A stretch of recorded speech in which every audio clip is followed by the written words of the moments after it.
ಆತ್ಮೀಯರೇ ನಮಸ್ಕಾರ. ಯುವ ಪೀಳಿಗೆಯಲ್ಲಿ ಮಹಿಳಾ ಮನೆಗಳಿಗೆ ಒಂದು ವಿಶೇಷವಾದ ಸುದ್ದಿ ಇದೆ.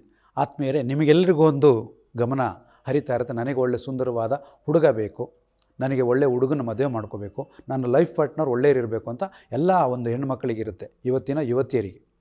ನಿಮಗೆ ನಿಮ್ಮ ಅಂತರಂಗದ ಒಂದು ಶಕ್ತಿ ಪಾಸಿಟಿವ್ ಆಗಿದ್ದರೆ ಖಂಡಿತ ನಿಮಗೆ ಶ್ರೇಷ್ಠವಾದ ವರ ಸಿಕ್ಕೇ ಸಿಗ್ತಾನೆ. ನಿಮಗೆ ನೀವು ಬಯಸುವಂಥ ವ್ಯಕ್ತಿ ಸಿಕ್ಕೇ ಸಿಗ್ತಾರೆ. ಆದರೆ ನಿಮ್ಮ ಅಂತರಂಗದ ಶಕ್ತಿ ಹೇಗಿದೆ? ನಿಮ್ಮನ್ನು ಪಾಸಿಟಿವ್ ಆಗಿ ಇಟ್ಕೊಂಡಿದೆಯಾ? ಆ ವ್ಯಕ್ತಿ ಬಂದಿರೋರು ನಿಮಗೆ ನೂರಾರು ವರ್ಷದ ಲೈಫ್ ಪಾರ್ಟ್ನರ್ ಆಗಿರ್ತಾರಾ, ಸಂಗಾತಿ ಆಗಿರ್ತಾರಾ ಅನ್ನೋದನ್ನು ನೀವು ಪ್ರಶ್ನೆ ಮಾಡ್ಕೋಬೇಕು. ಅದಕ್ಕೆ ನಿಮ್ಮ ಅಂತರಂಗದ ಶಕ್ತಿಗಳು 7 ಭಾಗಗಳಿದೆ. ಅದಕ್ಕೆ ಮಂಡಲಗಳು, ಚಕ್ರಗಳು ಅಂತ ಇರ್ತಾರೆ. ಎಲ್ಲ ಯುವತಿಯರು ಸಹ ತಿಳ್ಕೊಬೇಕು. ಯಾಕೆ ನಿಮ್ಮ ಜವಾಬ್ದಾರಿ ಜಾಸ್ತಿ ಇರುತ್ತೆ. ಮದುವೆ ಆದ ನಂತರ ಜೀವನವನ್ನು ನಡೆಸಲಿಕ್ಕೆ ಅದು ನೀವು ದೇವಿ ರೂಪದಲ್ಲಿ ಇರ್ತೀರ, ಅವರು ದೇವನ ರೂಪದಲ್ಲಿರ್ಬೋದು. ದೇವಿಯ ಶಕ್ತಿ ಬಹಳ ಮುಖ್ಯ. ನಿಮಗೆ ಮೂಲಾಧಾರ ಭಾಗದಲ್ಲಿ ಕುಂಡಲಿನಿ ಪವರ್ ಅಂತ ಇರುತ್ತೆ, ಅದನ್ನು ನೀವು ಜಾಗೃತ ಮಾಡ್ಕೋಬೇಕು. ಆ ಪವರ್ ಪಾಸಿಟಿವ್ ಆದರೆ ನೀವು ಯಾವತ್ತೂ ಸೋಲೋದಿಲ್ಲ. ನಿಮಗೆ ಶ್ರೇಷ್ಠನಾದ ಅನುರೂಪನಾದ ಒಬ್ಬ ಗಂಡು ಸಿಗ್ತಾನೆ. ನಿಮ್ಮ ಇಚ್ಛೆಗೆ ತಕ್ಕ ಹಾಗೆ ನೀವು ಆ ಕುಟುಂಬವನ್ನೇ ಬೆಳಗಿಸ್ಬಿಡ್ತೀರ. ಅತ್ತೆ ಮಾವ ಖುಷಿಯಾಗಿರ್ತಾರೆ, ನಿಮ್ಮ ಇಡೀ ಕುಟುಂಬ ಖುಷಿಯಾಗಿರುತ್ತೆ. ಅಂಥ ವ್ಯಕ್ತಿ ನೀವು ಆಗಬೇಕು. ಅಂಥ ವ್ಯಕ್ತಿ ನೀವು ಆಗಬೇಕಂದ್ರೆ ನಿಮ್ಮ ಅಂತರಂಗದಲ್ಲಿರುವ ಆ ಶಕ್ತಿ ಕೇಂದ್ರಗಳು ಹೇಗಿದೆ, ನೀವು ಅದನ್ನು ಪಾಸಿಟಿವ್ ಮಾಡ್ಕೋಬೇಕಾಗತ್ತೆ. ಅದು ನೆಗೆಟಿವ್ ಆಗಿದ್ದರೆ ನೀವು ಬಹುಶಃ ನೆಗೆಟಿವ್ ವ್ಯಕ್ತಿನೇ ಬಂದುಬಿಡ್ತಾರೆ ನಿಮ್ಮ ಲೈಫಲ್ಲಿ. ಅವರು 3 ತಿಂಗಳು 6 ತಿಂಗಳು ವರ್ಷದಲ್ಲಿ ನಿಮ್ಮಿಂದ ದೂರ ಆಗಲಿಕ್ಕೆ ಪರಿಸ್ಥಿತಿ ನಿರ್ಮಾಣ ಆಗ್ಬಿಡುತ್ತೆ. ಯಾಕೆಂದರೆ ನಾನು ಅನ್ನೋದು ಅಹಂಕಾರದ ಪ್ರವೃತ್ತಿಯಿಂದ ಆ ಜೀವನದಲ್ಲಿ ಆ ಬರುವ ಸಂಗಾತಿಗಳು ದೂರ ಆಗಿಬಿಡ್ತಾರೆ, ಡೈವರ್ಸ್ ಸ್ಥಿತಿಗೆ ಹೋಗ್ಬೋದು. ಹಾಗಾಗಿ ಯುವತಿಯರಿಗೆ ಒಂದು ವಿಶೇಷವಾದ ಗುಟ್ಟೇನೆಂದರೆ ನಿಮ್ಮ ಅಂತರಂಗವನ್ನು ಸ್ಟ್ರಾಂಗ್ ಮಾಡ್ಕೋಬೇಕು. ಇವತ್ತಿನ ಯುವತಿಯರು, ನಿಮ್ಮಿಂದ ಈ ದೇಶ ಮತ್ತು ವಿಶ್ವ ಬೆಳಗಬೇಕಾಗಿದೆ, ಉಳಿಬೇಕಾಗಿದೆ, ಮತ್ತು ಮುಂದಿನ ಪೀಳಿಗೆ ಹರಡಬೇಕಾಗಿದೆ. ಹಾಗಾಗಿ ನೀವು ಜ್ಞಾನವನ್ನು ಹೆಚ್ಚು ಪಡ್ಕೋಬೇಕು. ನಿಮ್ಮ ಅಂತರಂಗದಲ್ಲಿ ಪಾಸಿಟಿವ್ ಎನರ್ಜಿ ತುಂಬ್ಕೋಬೇಕು. ಯಾವ ಭಾಗದಲ್ಲಿದೆ ಅದು? ನಿಮ್ಮ ಸ್ವಾಧಿಷ್ಠಾನ ಭಾಗ, ಮೂಲಾಧಾರ ಭಾಗ ಮತ್ತು ಸಹಸ್ರಾರ ಭಾಗ ಮತ್ತು ವಿಶುದ್ಧ ಅನ್ನೋ ಒಂದು ಭಾಗ ಇದೆ. ಆ ಭಾಗದಲ್ಲಿ ಸೊಂಟದ ಭಾಗದಲ್ಲಿ ಕುಂಡಲಿನಿ ರೂಪದಲ್ಲಿ ಒಂದು ಪವರ್ ಇದೆ. ಆ ಶಕ್ತಿಯನ್ನು, ದೇವಿಯನ್ನು ಮೇಲ್ಮುಖವಾಗಿ ತೆಗೆದುಕೊಂಡು ಹೋದಾಗ ನಿಮಗೆ ಶ್ರೇಷ್ಠವಾದ ಜೀವನ ಪ್ರಾರಂಭ ಆಗುತ್ತೆ. ಅದಕ್ಕೆ ಕುಂಡಲಿನಿ ಪವರ್ ಅಂತಾರೆ, ಸರ್ಪೆಂಟ್ ಪವರ್ ಅಂತಾರೆ. ಈ ಭಾಗದಲ್ಲಿ ಒಂದು ವಿಶೇಷವಾದ ಶಕ್ತಿ ಇದೆ. ಭೂಮಿ ತಾಯಿಯ ಶಕ್ತಿ ಇರುತ್ತೆ, ಅಲ್ಲಿ ಕೆಂಪು ಬಣ್ಣ ಇರುತ್ತೆ, ಅದು ಆ್ಯಕ್ಟಿವೇಟ್ ಆಗುತ್ತೆ. ಇದನ್ನೆಲ್ಲ ನೀವು ಗಮನಿಸಿದಾಗ ನಿಮ್ಮ ಶಕ್ತಿ ಮೇಲ್ಮುಖವಾಗಿ ಚಲಿಸಿದಾಗ ಸಂಸಾರದಲ್ಲಿ ಒಂದು ಪವರ್ ಇದೆ. ಸಂಸಾರದಲ್ಲಿ ಆ ಭಾಗದಲ್ಲಿ ಅಂಡಾಣು ಮಂತ್ಲಿ ಒಂದು ಸರಿ ಆಗೋದು, ಅಂಡಾಣು ಉತ್ಪತ್ತಿ ಆಗೋ ಸ್ಥಳ ಸೆಕ್ಸ್ ಚಕ್ರ, ಸ್ವಾಧಿಷ್ಠಾನ ಭಾಗದಲ್ಲಿ ಪಾಸಿಟಿವ್ ಎನರ್ಜಿ ಬರುತ್ತೆ. ಅಲ್ಲಿ ಪಾಸಿಟಿವ್ ಎನರ್ಜಿ ಅದು ಗ್ರೋತ್ ಆಗ್ತಾ ಹೋಗುತ್ತೆ. ಆಗ ಪಾಸಿಟಿವ್ ಎನರ್ಜಿ ಗ್ರೋತ್ ಆದಾಗ ನಿಮ್ಮ ಗರ್ಭಾಶಯನ ಪಾಸಿಟಿವ್ ಆಗುತ್ತೆ. ಗರ್ಭಾಶಯ ಪಾಸಿಟಿವ್ ಆದಾಗ ಅಲ್ಲಿ ಬರುವಂಥ ಅಂಡಾಣು ಪಾಸಿಟಿವ್ ಆಗಿರುತ್ತೆ. ಆ ಅಂಡಾಣುವಿನೊಳಗೆ ಬಂದು ಸೇರುವಂಥ ವೀರ್ಯಾಣು ಶಕ್ತಿನೂ ಪಾಸಿಟಿವ್ ಆಗಿ ನಿಮಗೆ ಒಳ್ಳೆ ಸಂಸ್ಕಾರ ಎರಡೂ ಬೆಳೀತಾ ಹೋಗುತ್ತೆ. ಶ್ರೇಷ್ಠ ಒಂದು ಮಗುವಿಗೆ ಜನ್ಮ ಕೊಡ್ತೀರಾ. ಅಂಥ ಒಂದು ವ್ಯಕ್ತಿನೇ ನಿಮ್ಮ ಪಾರ್ಟ್ನರ್ ಆಗಿ ಬರ್ತಾರೆ. ಅಂಥ ಒಂದು ವೀರ್ಯಾಣು ನಿಮ್ಮ ಗರ್ಭಕೋಶದಲ್ಲಿ ಸೇರಿಕೊಳ್ಳುತ್ತೆ. ಅದಕ್ಕೆ ಸ್ವಾಧಿಷ್ಠಾನ ಮಂಡಲ ಕಾರಣವಾಗುತ್ತೆ.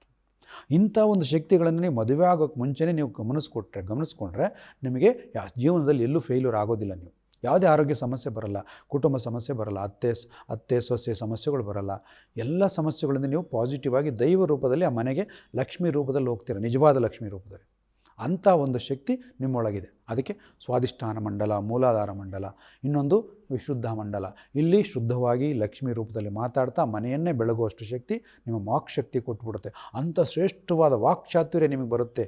ಆತ್ಮೀಯ ಯುವ ಮಿತ್ರರೇ, ಮದುವೆಗೆ ಮುಂಚೆ ಇವೆಲ್ಲವನ್ನು ನೀವು ಪಾಸಿಟಿವ್ ಮಾಡಿಕೊಂಡ್ರೆ ನೀವೆಲ್ಲೂ ಸೋಲೋದಿಲ್ಲ. ಅಂಥ ಶಕ್ತಿ ನಿಮ್ಮ ವಿಶುದ್ಧ ಮಂಡಲದಲ್ಲಿ ಪವರ್ ಕನೆಕ್ಟ್ ಆಗಿರುತ್ತೆ. 16 ದಿಕ್ಕಿಗೂ ನೀವು ಎನರ್ಜಿ ಪಾಸ್ ಮಾಡ್ತಾ ಇರ್ತೀರ.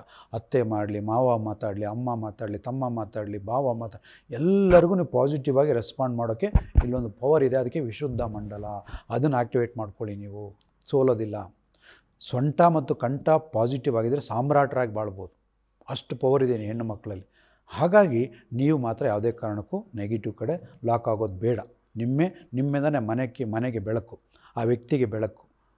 ಒಬ್ಬ ಮನುಷ್ಯ, ಒಬ್ಬ ಗಂಡಸು ಒಂದು ನಿಮಗೆ ಆಧಾರ ಸ್ತಂಭವಾಗಿರ್ತಾನೆ. ಆದರೆ ಇಡೀ ಮನೆಯ ಆಧಾರ ಸ್ತಂಭ ನಿಮ್ಮದಾಗಿರುತ್ತೆ. ನಿಮ್ಮ ಕುಟುಂಬದ ಆಧಾರ ಸ್ತಂಭ ನಿಮ್ಮದಾಗಿ. ಹೆಣ್ಣು ಮಕ್ಕಳಲ್ಲಿ ಇಡೀ ಪ್ರಪಂಚ ಇರುವುದು ಹೆಣ್ಣು ಮಕ್ಕಳ ಒಂದು ಶ್ರದ್ಧಾ ಭಕ್ತಿಯಿಂದ. ದೇವಾಲಯಗಳು ನಿರ್ಮಾಣ ಆಗುತ್ತೆ. ಆ ದೇವಾಲಯಗಳಲ್ಲಿ ಪೂಜೆ ಪುನಸ್ಕಾರ ಭಕ್ತಿಯೆಲ್ಲ ಜಾಸ್ತಿ ನಡೆಯೋದು ಹೆಣ್ಣು ಮಕ್ಕಳ ಪ್ರಯಾಣದಿಂದ, ಹೆಣ್ಣು ಮಕ್ಕಳ ಪ್ರವೇಶದಿಂದ. ಮನೆಯಲ್ಲೇ ಆಗಲಿ ಎಲ್ಲ ಸಂಸ್ಕಾರವನ್ನು ಮುಂದುವರಿಸೋದು ಯಾರು? ಹೆಣ್ಣುಮಕ್ಕಳು. ಹಾಗೆ ನಿಮಗೆ ಆ ಸಂಸ್ಕಾರ, ಭಾರತೀಯ ಸಂಸ್ಕೃತಿ ಇದೆಲ್ಲ ನೀವು ಮೇಳೈಸ್ಕೊಂಡ್ರೆ ನಿಮ್ಮ ಮಕ್ಕಳು ಸಹ ಅದನ್ನು ಫಾಲೋ ಮಾಡ್ಕೋತಾರೆ. ಅಂಥ ಒಂದು ವ್ಯಕ್ತಿತ್ವವನ್ನು ನೀವು ಕಾಪಾಡಿಕೊಂಡು ಮದುವೆ ಆದರೆ ನೀವು ಯಾವತ್ತೂ ಸೋಲಾಗೋದಿಲ್ಲ. ನಿಮಗೆ ಅಂಥ ವ್ಯಕ್ತಿ ನಿಮಗೆ ಖಂಡಿತ ಸಿಗ್ತಾರೆ. ಅದಕ್ಕೆ ಮುಂಚಿತವಾಗಿ ನಿಮ್ಮ ಅಂತರಂಗದಲ್ಲಿ ಈ 7 ಕೇಂದ್ರಗಳು ಹೇಗಿದೆ, 4 ಮುಖ್ಯ ಕೇಂದ್ರಗಳು ಹೇಗಿದೆ ನಾನು ನಿಮಗೆ ಪರೀಕ್ಷೆ ಮಾಡಿಕೊಡ್ತೀನಿ. ಮದುವೆಗೆ ಮುಂಚೆ ನಿಮಗೆ ಬೇಕಾದರೆ ಈ ವರ ನಮಗೆ ಸೆಟ್ ಆಗಿದ್ದಾರೆ ಗುರುಗಳೇ, ನೀವು ಇದನ್ನು ಟೆಸ್ಟ್ ಮಾಡಿ ನಮಗೆ ಓಕೆ ಏನಾದರೆ ನಾವು ಎನರ್ಜಿ ಟೆಸ್ಟ್ ಮಾಡ್ತೀವಿ, ಇವರು ನಿಮಗೆ ಸೂಕ್ತವಾಗಿ ಅನುರೂಪರಾಗಿ ಓಕೆ ಆಗ್ತಾರೆ ಅಂತ ನಾವು ಹೇಳ್ಬೋದು. ಚಕ್ರಶಾಸ್ತ್ರ ಬೇರೆ, ಮನೋಶಾಸ್ತ್ರ ಬೇರೆ, ಮತ್ತು ಅಲ್ಲಿ ಅಸ್ಟ್ರಾಲಜಿ ಭವಿಷ್ಯಶಾಸ್ತ್ರ ಬೇರೆ ಇರ್ತಾರೆ. ಅಸ್ಟ್ರಾಲಜಿ ಪ್ರಕಾರ ಜ್ಯೋತಿಷ್ಯ ಶಾಸ್ತ್ರದಲ್ಲಿ ಒಂದು ಬಂದಿರುತ್ತೆ, ಅದರಲ್ಲಿ ಎಲ್ಲ ಚೆನ್ನಾಗಿರುತ್ತೆ. ಆದರೆ ಮನೋಶಾಸ್ತ್ರ ವಿಕಾರವಾಗಿ ನಿಮ್ಮ ಸಂಬಂಧಗಳು ಕೂಡ ಬರೋದಿಲ್ಲ, ಏನೋ ಒಂದು ಕಾರಣಕ್ಕೆ ರಿಜೆಕ್ಟ್ ಆಗಿಬಿಡುತ್ತೆ. ಅದನ್ನು ನೀವು ಗೆಲ್ಲಬೇಕು. ಅದನ್ನು ಗೆಲ್ಲಕ್ಕೆ ಮನೋಶಾಸ್ತ್ರ ಸ್ಟ್ರಾಂಗ್ ಇರಬೇಕು. ಚಕ್ರ ಮನೋಶಾಸ್ತ್ರ, ಮಂಡಲ ಮನೋಶಾಸ್ತ್ರ ಅಂತ. ಸೊ ಇದು 1, 2, 3 ಆಯ್ತು. 4ನೇದು ಬಂದು ದೈವಶಕ್ತಿ ಪಡ್ಕೊಳ್ಳೋಂಥ ಇಲ್ಲೊಂದು ಬ್ರಹ್ಮರಂಧ್ರ ಅಂತ ಇರುತ್ತೆ. ತಾಯಿ ಗರ್ಭದಿಂದ ಹುಟ್ಟಿದಾಗ ಒಂದು ಮಗುವಿಗೆ ಈ ಭಾಗದಲ್ಲಿ ಮೆತುವಾಗಿರುತ್ತದು ಬ್ರಹ್ಮರಂಧ್ರ, ಯೂನಿವರ್ಸಲ್ ಎನರ್ಜಿನ ಅದು ಕನೆಕ್ಟ್ ಮಾಡ್ತಾರೆ. ತಾಯಿ ಮಗುವಿಂದ ಬಂದಾಗ ಮಗು ನಾಲ್ಗೆನ ಇಲ್ಲಿಗೆ ಈ ಬೆರಳನ್ನ ಇಟ್ಕೊಂಡು ಇಲ್ಲಿ ಚೀಪ್ತಾ ಇರುತ್ತೆ. ಯೂನಿವರ್ಸಲ್ ಕನೆಕ್ಷನ್, ಅದು ಪರಮಾತ್ಮನೊಂದಿಗೆ ಕನೆಕ್ಷನ್. ಅದು ಈ ಬ್ರಹ್ಮರಂಧ್ರದ ಮೂಲಕ ಎನರ್ಜಿ ಸ್ವೀಕಾರ ಮಾಡ್ತಾ ಇರುತ್ತೆ ಮಗು. ಆ ಸ್ಥಳದಲ್ಲಿ ನೀವು ಎನರ್ಜಿ ಪಡ್ಕೋಬೇಕು, ನಿಮ್ಮ ಸಂಸಾರ ಚೆನ್ನಾಗಿರಬೇಕು.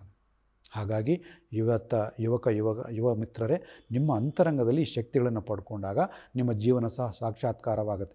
ಈ ಭಾಗದಿಂದ 1,000 ಹೂಗಳಿಗೆ ಅರಳುತ್ತೆ ಎನರ್ಜಿ. ಇಲ್ಲಿ ಎನರ್ಜಿ ಓಪನ್ ಆದಾಗ ನಿಮ್ಮ ಪರಮಾತ್ಮ ಶ್ರೀಕೃಷ್ಣ ಇರ್ಬೋದು, ರಾಮ ಇರ್ಬೋದು, ಆಂಜನೇಯ ಇರ್ಬೋದು, ಜಗದೀಶ್ವರಿ ಇರ್ಬೋದು, ಪಾರ್ವತಿ ಇರ್ಬೋದು, ಅಲ್ಲ, ಬುದ್ಧ, ಯೇಸು, ಯಾರನ್ನಾರ ಕರ್ಕೊಳ್ಳಿ, ನಿಮಗೆ ಎನರ್ಜಿ ಅಂತೂ ಕನೆಕ್ಟ್ ಆಗುತ್ತೆ. ಅದು ಮಂದಿರದಲ್ಲಿರ್ಬೋದು, ಮಸ್ಜಿದ್ ಇರ್ಬೋದು, ಚರ್ಚಲ್ಲಿರ್ಬೋದು, ಎನರ್ಜಿ ಅಂತೂ ಖಂಡಿತ ಕನೆಕ್ಟ್ ಆಗುತ್ತೆ. ಅದನ್ನು ತಗೊಳ್ಳೋ ಭಾಗ ನಿಮ್ಮ ಕರ್ತವ್ಯ. ತಗೊಳ್ಳೋದು ಹೇಗೆ?